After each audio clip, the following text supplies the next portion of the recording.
Assalamualaikum warahmatullahi wabarakatuh. Innal hamdalillah nahmaduhu wa nasta'inuhu wa nastaghfiruh wa na'udzubillahi min syururi anfusina wa min sayyiati a'malina may yahdihillahu fala mudilla lahu wa may yudlilhu fala hadiyalah. Asyhadu an la ilaha illallah wahdahu la syarikalah wa asyhadu anna Muhammadan abduhu wa rasuluh. Allahumma shalli ala sayyidina Muhammad wa ala ali sayyidina Muhammad kama shallaita ala sayyidina Ibrahim wa ala ali sayyidina Ibrahim wa barik ala sayyidina Muhammad wa ala ali sayyidina Muhammad kama barakta ala sayyidina Ibrahim wa ala ali sayyidina Ibrahim fil alamin innaka Hamidum Majid. Rabbi shrah li sadri wa yassir li amri wahlul 'uqdatam min lisani yafqahu qawli amma ba'du. Hadirin hadirat jamaah kaum muslimin wal muslimat yang dirahmati oleh Allah Subhanahu wa taala. Kali ini kita akan membahas hadis 477 sampai 478 yang mana hadis ini membahas tentang uh,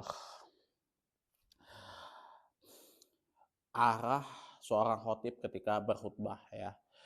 Jadi khotib itu berkhutbah itu menghadap ke arah kiblat kah atau ke jamaah. Yang mana ini kita bahas di hadis 477 sampai 478 ya. Itu yang benar itu gimana? Meskipun hadisnya dhaif tapi bisa untuk diamalkan ya.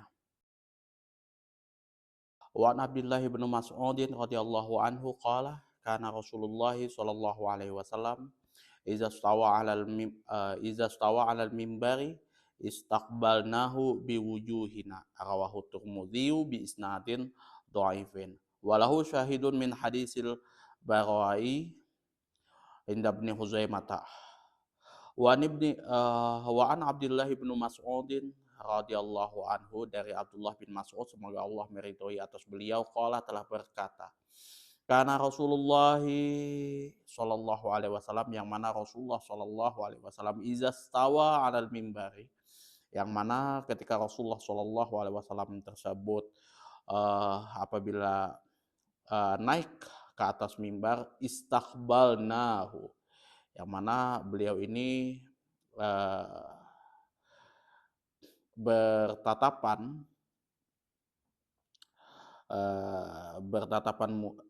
bertatapan dengan kami biwujuhina wajah beliau dengan wajah kami. Rawahu Tirmidzi, hadis ini diriwayatkan oleh Imam At-Tirmidzi bi isnadin dhaif dengan sanad yang dhaif. Ya. Karena di sini li'annahu tafarrada bihi Muhammad bin Fadlin yang mana Muhammad bin Fadl ini Ibnu Atiyah Muhammad bin Fadl bin Atiyah di sini bersendirian wahwa dhaifun dan beliau ini adalah seorang perawi yang dhaif. Wa qala Tirmizi dan Imam Tirmizi berkata adzahibul hadis yang mana beliau ini termasuk orang yang pelupa terhadap hadis. Wala yasihu fi hadzal bab syai' yang mana tidak sah apa ya di sini pada bab ini hadisnya tidak sahih ya. Oke. Walahu syahidun min hadisil Barai inda Ibnu Huzaimah dan hadis ini mempunyai penguat ya dari hadis yang lain Al-Bara inda Ibnu Huzaimah yang terdapat pada Ibnu Huzaimah ya.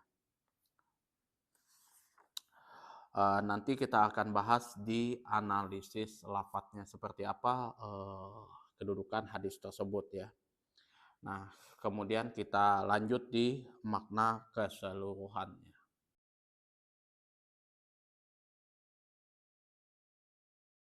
Pada dasarnya para jamaah atau orang yang mendengarkan khutbah tersebut dianjurkan untuk menghadap muka ke arah khotib sehingga dia bisa mengarahkan khutbahnya kepada mereka.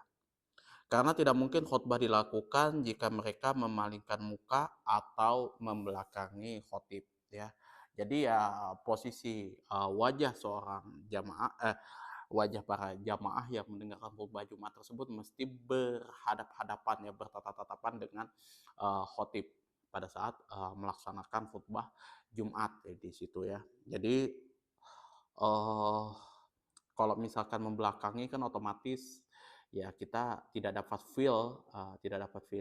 feelingnya itu dari apa yang disampaikan oleh seorang khotib di situ. Beda kalau misalkan kita bertatap muka sekali langsung kayak gitu kan, kita dapat feel-nya di situ, kemudian kita dapat menambah lagi iman kita, menambah lagi apa ya, menaikkan lagi apa ya, giroh kita di dalam menjalankan ibadah kita kepada Allah Subhanahu wa taala.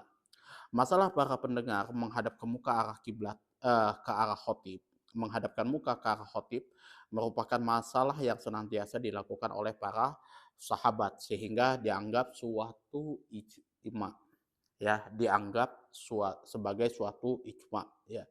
Jadi masalah para pendengar di sini yang menghadapkan mukanya ke arah khotib itu sudah umum ya, mulai dari zaman Rasulullah, sahabat, kemudian tabi'in, dan hampir ini bisa dikatakan ijma sih.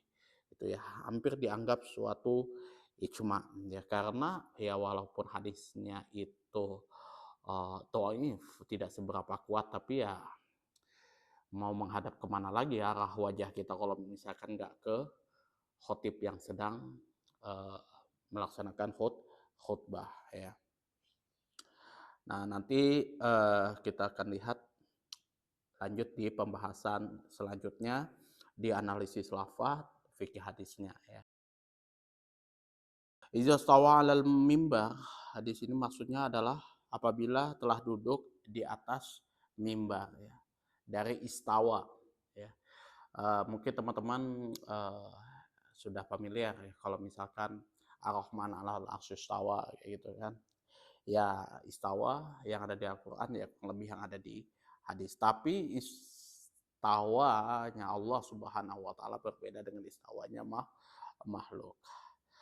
Istaqbalna biwujuhina, di sini kami menghadapkan muka ke arah wajah ke arah wajahnya hingga kami berhadap-hadapan. Di dalam nuskhah yang lain disebutkan qabbalnahu biwujuhina ya.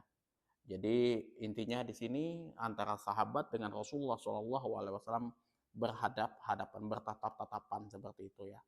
Sehingga ya sahabat Rasulullah itu mendapatkan feel dari apa yang telah disampaikan oleh Rasulullah SAW ketika melaksanakan khutbah Jumat. Bisnadin dhaifin, di sini dengan sanad yang dhaif ya. Karena hadis ini berasal dari riwayat Muhammad ibnu Fadil ibnu Atiyah ya, seorang yang dhaif ya. Yang mana Imam Tirmidzi mengatakan bahwa sifatnya tersebut adalah sifat pelupa terhadap hadis, adzahibul hadis ya. Itu yang dikatakan oleh Al-Imam Tirmidzi ya, dhaif. Dan tapi di sini hadis ini mempunyai penguat dari Al-Bara Inda Uzaimah, dan kemungkinan sih tidak terlampau ini ya. Ini hadisnya tidak terlampau syadidut dha'af ya. Jamaah disyariatkan menghadap muka ke arah khotib. Andai kata mereka memalingkan muka ke arah lain, siapa lagi yang menjadi sasaran khutbah ya.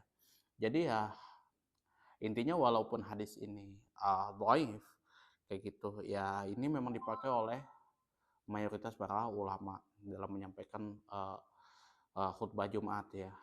Walau bagaimanapun juga hampir di semua daerah sih kalau yang saya tahu itu kalau di Indonesia ya, baik itu di Kalimantan pada umumnya, kemudian di Madura, di Jawa, kemudian di beberapa video yang ada di YouTube itu ya mesti berhadapan-hadapan, bertatap-tatapan dengan jemaah Jumat supaya kita ya itu tadi dapat feel-nya di situ ya. Kalau misalkan kita menghadap ke arah lain ya jujur aja kita nggak dapat feel-nya di situ ya, Jangankan kita menghadap ke arah lain ya, kita apa namanya, jamaah tertidur aja kita sudah rasa malas mau meneruskan lagi khutbah Jumat kayak gitu kan.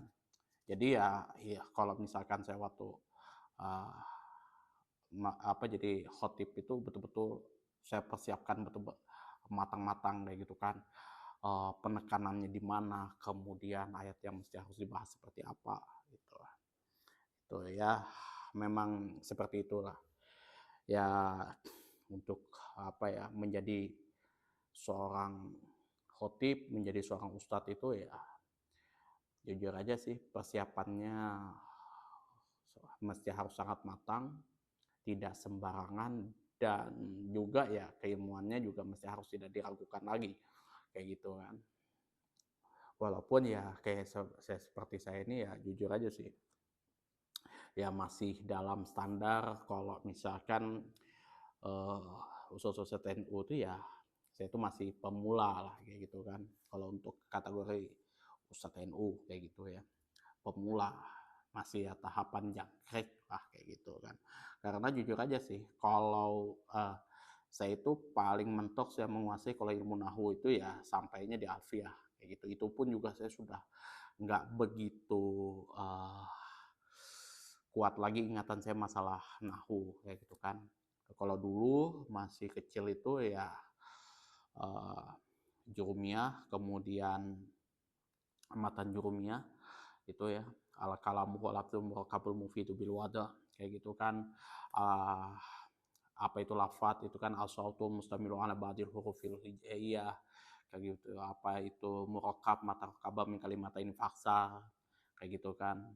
Habis itu lanjut belajar sorof kayak gitu kan, amsilatul tasrifiyah, fa'ala yaf'ulu fa'alan wa maf'alan fa huwa fa'ilun wa dzaka maf'ulun uf'ula taf'ul maf'alun maf'alun mif'alun suana yasunu saunan wa suana yasunu saunan wa maswanan fa huwa sha'imun wa dzaka masunun sun la tasun masonun masonun miswanun. Itu kita sudah hafal di luar kepala, dan itu dulu waktu kelas kelas 1 itu wajib dihafal itu. Kita nggak bisa waktu itu saya nggak, kita itu betul-betul menghafalkan aja, nggak dijelaskan apa itu bina nakis, apa itu apalagi itu ya mudhoaf, ajwaf dan lain sebagainya, kita nggak dibahas di situ. Nah kemudian mulai di kelas 2 itu mulai dikenalkan dengan ilal gitu kan. Kenapa apa ya, kan kalau misalkan bina sohih itu ada fa sama ain fiilnya. Nah kalau misalkan nakis itu cuman eh, kayak contohnya sona itu cuman ada alifnya aja di situ, di situ sona gitu. Ain fiilnya seolah-olah nggak ada. Nah itu ada di situ pembahasannya di dalam kitab Qawaidul Ilal ya. Dan di situ juga dibahas mesti harus dihafalkan kayak gitu kan. Itu sona asluhu sawana ala wasni fa'ala ubdilatil wawu alifan litaharukiha ba'da fathatin mutasilatin fi kalimatiha fasoro sona. Itu kan ba'a asluhu baya ala wasni fa'ala ubdilatil wawu ubdilatil yawu alifan litaharukiha ba'da fathatin mutasilatin fi kalimatiha fasoro ba'a. Itu dibahas semua ya waktu itu, dipelajari semua, dan itu mesti harus dihafal mulai dari kaidah pertama sampai kaidah selanjutnya. Saya lupa itu kitab Qawaidul Ilal. Kemudian ya pernah juga di uh, kitab apa itu Mukhtasar Jiddan itu kita sudah mulai menghirab ya kan. Ja'a Zaidun ja'a fil madi marfu'un ja'a ja'a filul madi mansubun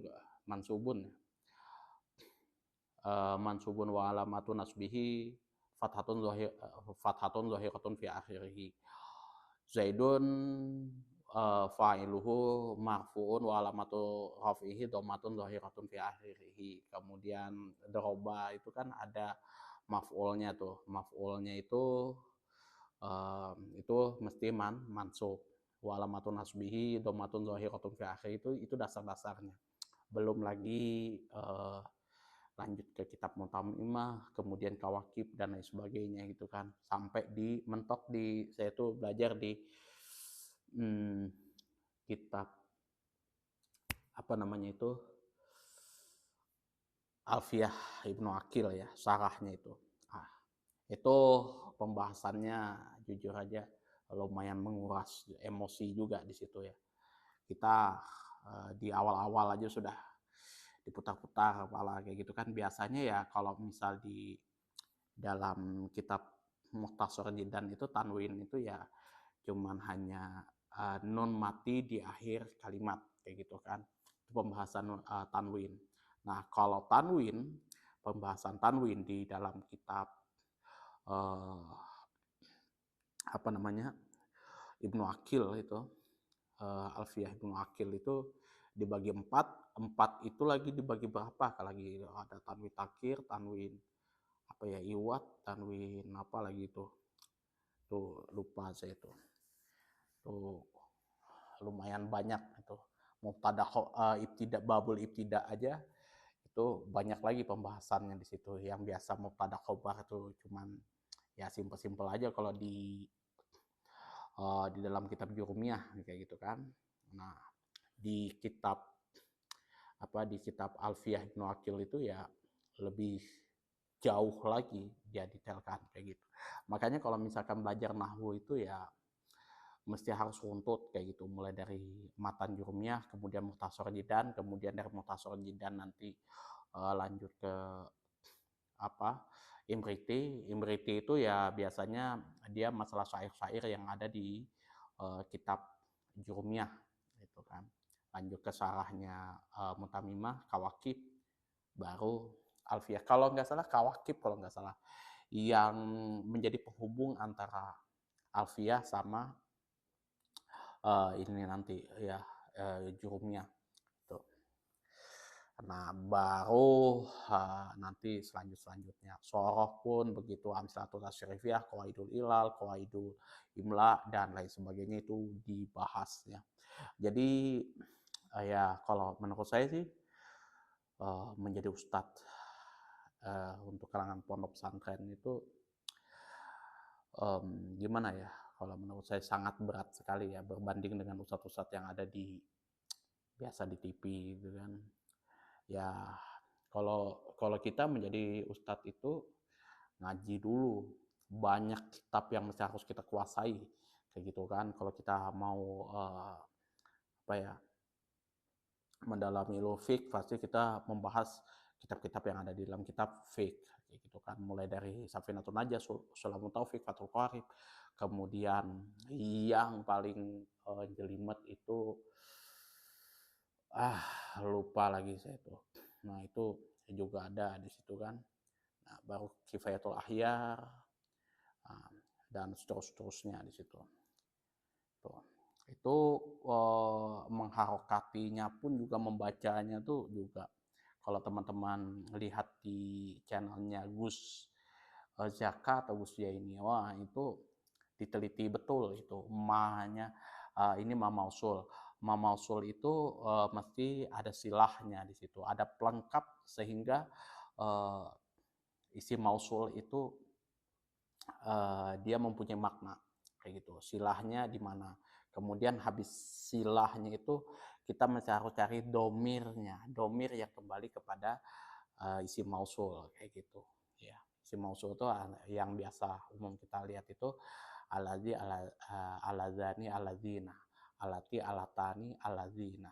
Nanti di kitab Jurumiyah. Kalau di Alfiyah Ibnu Aqil itu ada lagi pembahasannya, banyak lagi di situ. Alladzi itu ada yang gimana lah pokoknya itu. Umumnya dia ada yang orang Kufah, ada yang orang Basrah dan sebagainya itu.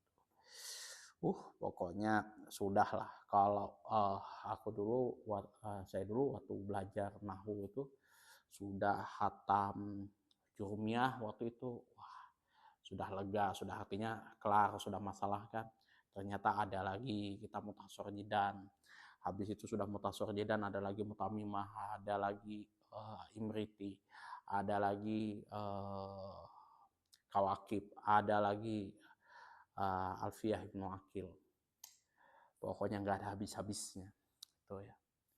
Itu pun baru basic standar aja itu ya, masih ustadz pemula kayak gitu, belum yang ini ya. Kalau di TV ya wallahu alam saya tuh enak kalau jadi ustadz di TV itu bagi saya sih ya kan, cuman dia tahu ya baca Al-Quran, kemudian ya sedikit buku-buku terjemahan kayak gitu ya, sudah kayak gitu kan. Kalau saya sih jujur aja kalau misalkan buku kitab-kitab terjemahan sih memang permintaan teman-teman saya juga ini kan, kitab terjemahan yang ini. Karena ya jujur aja sih kalau kitab Bulughul Maram mas kalau bisa yang syarahnya itu jangan yang bahasa Arab tapi yang bahasa Indonesia kayak gitu kan. Nah kecuali yang lain-lain kayak gitu kan, misalkan kayak Fathul Qorib ya silahkan pakai yang Arab, yang versi Arabnya. Kemudian apalagi Al-Azkar juga pakai versi Arabnya, dan kalau bisa tuh yang sudah ada harokatnya kalau Al-Azkar itu, karena teman-teman saya tuh rata-rata pengen dia langsung amalkan kayak gitu kan, jangan terlalu jelimet masalah nahu dan sorobnya kayak gitu aja sih ya. Wallahu a'lam bishawab ya itu. Intinya teman-teman yang menonton video saya ini, sekali lagi saya ingatkan ya, apapun yang ada di konten ini bukan untuk menyerang mana-mana pihak kayak gitu kan. Mungkin berbeda dengan ustadz-ustadz yang lain ya, itu memang sudah kitab yang ada di sini ya. Saya cuma hanya membacakan kitab yang ada di sini. Jangan teman-teman yang menonton video ini karena berbeda dengan saya kemudian menyerang ustadz yang lain, loh ini dan lain sebagainya, itu nggak boleh ya, nggak dibenarkan seperti itu. Karena ya kayak misalkan kayak NU ya, kiai dan ustadz NU, para habaib NU itu mereka punya kitabnya juga kayak gitu kan. Kalau kita ini masih jangkrik lah kayak gitu kan, paling ya kitab Sapinatun aja, Sulamut Taufik, kemudian uh, Fathul Qorib dan lain sebagainya. Kalau mereka kitabnya sudah tebal-tebal coy, kitab Al-Majmu kayak gitu kan, Syarah Muhadzab, kemudian kitab Al-Um dan lain sebagainya gitu, masih lintas mazhab itu juga. Kemudian itu jadi ya kalau bisa tuh jangan sampai lah nyenggol, melakukan provokasi dengan ustadz-ustadz atau kiai-kiai yang ada di NU. Mereka tuh pondok-pondok salaf itu rata-rata kuat kalau masalah nahunya itu ya. Jangan coba-coba itu ya. Itu jangan coba-coba. Saya aja jujur aja kalau yang namanya studi banding ke santri-santri Bata-Bata, kemudian apalagi Banyuanyar, nah itu memang ngakui saya tuh angkat tangan, saya jos kalau mereka kalau sudah baca kitab nahu sorof apa segala macam itu intinya mereka persiapan terlebih dahulu. Saya minta ini kan baru minta dibacakan kayak gitu, karena ya jujur aja kalau mereka saya suruh kitab kosong kayak gitu terus saya baca, suruh minta mereka bacakan, itu nggak bisa. Jujur beberapa teman-teman saya itu nggak bisa, karena dia mesti harus lihat kamusnya dulu. Karena kalau kata mereka itu kalau misalkan sudah dia terkena ada fiil fiil asalnya itu ya, kayak fa'ala yaf'ulu falan itu kan, atau fa'ala fa'ala yaf'ulu atau fa'ala yaf'ilu, atau itu ada 6 kemungkinan. Gitu. Nah, kemungkinannya itu bisa pas nanti kita mesti harus lihat di kamus dulu kayak so'ida yas'adu itu, atau so'ada yas'adu, atau so'ada yas'idu. Itu bisa kita lihat di kamus. Cuma bisa kita lihat di kamus. Kalau kita mereka-reka nggak bisa. Tuh kata teman saya. Kalau misal sudah harokat terakhir-terakhirnya kayak gitu kan, nah, itu baru kita bisa ini sendiri. Tapi kalau yang ininya ya kita mesti harus lihat kamus itu.